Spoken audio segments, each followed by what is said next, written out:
Hey y'all, so today is the beginning of something that I celebrate every year with my babies, and it's called Strawberry Fest. So we head to the local farm and we pick as many strawberries as we can, and then I come back home, and for weeks until the strawberries are gone, I will make tons of strawberry dishes, anything that I can think of. And my very favorite thing that I like to make for them is Pavlova, and we're gonna do it with rhubarb and strawberry on top of it, roasted, and it's so good. All right, I'm gonna show you how to do it. And it begins with preheating the oven to 300 degrees Fahrenheit. Then you're gonna take a piece of parchment and draw a 9-inch circle on it. If you've never had a pavlova before, it's a meringue that is very big. And so on the outside, it's crunchy and a little chewy. And then on the inside, it's the light creaminess. It's just unbelievable. It's one of my top 10 favorite desserts of all time. But we do need a very special thing in it, and that is some egg whites. So we're gonna whip 4 egg whites with just 1/8 of a teaspoon of cream of tartar on medium high, until we start to see some soft peaks. So that takes a few minutes. And then at that point, we're gonna start adding castor sugar. So castor sugar is super fine sugar that you can buy on Amazon. I've never seen it in a grocery store, but maybe your grocery store does have it. And it is just sugar that is super, super fine. And we'll add it 1 tablespoon at a time until the entire cup is in there. And then we are going to beat and beat and beat it for about 7 to 8 minutes until very high, glossy, stiff peaks have formed. And then we're gonna add some other things. So I'll show you how to do it as we go.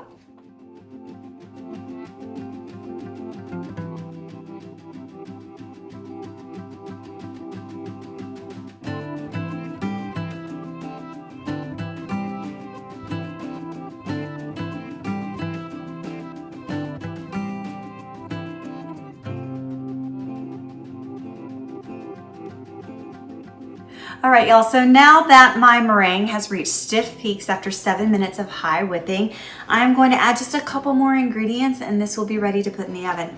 So just 2 teaspoons of lemon juice, followed by a tablespoon of vanilla bean paste. And I love using the paste just because the flavor is so amazing, and you can see little flecks of the vanilla bean in it, which is really beautiful. But you could just as easily use vanilla extract or even vanilla powder right here. And then a 1/2 tablespoon of cornstarch. And we are just going to very gently whisk this all together, and then we are going to put it on a big mound. So I'll show you how to do it. So spread it out to the entire circle, and then we're going to shape it because we want it to have a bit of a dip in the middle of it, because we are going to put whipped topping, 8 ounces of it, plus some roasted strawberries and rhubarb. I really enjoy putting the rhubarb in there just because it's really sour, and sour is my favorite flavor.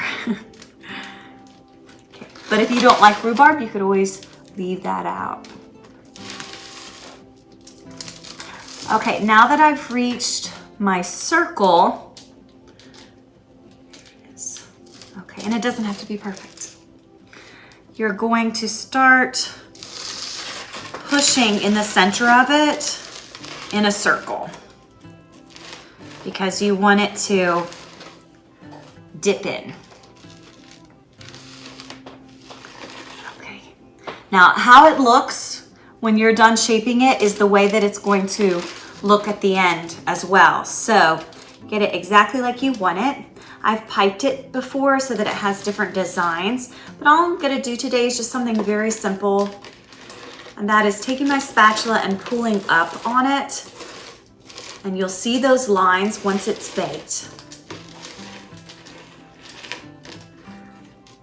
Great, so now we have this perfect little pavlova bowl for our whipped cream and roasted fruit. Okay, now we're gonna put this in the oven, and as soon as we close the door, lower the temperature to 250, and then do not open that door again for 1 entire hour. So after an hour is up, it should be a light creamy color.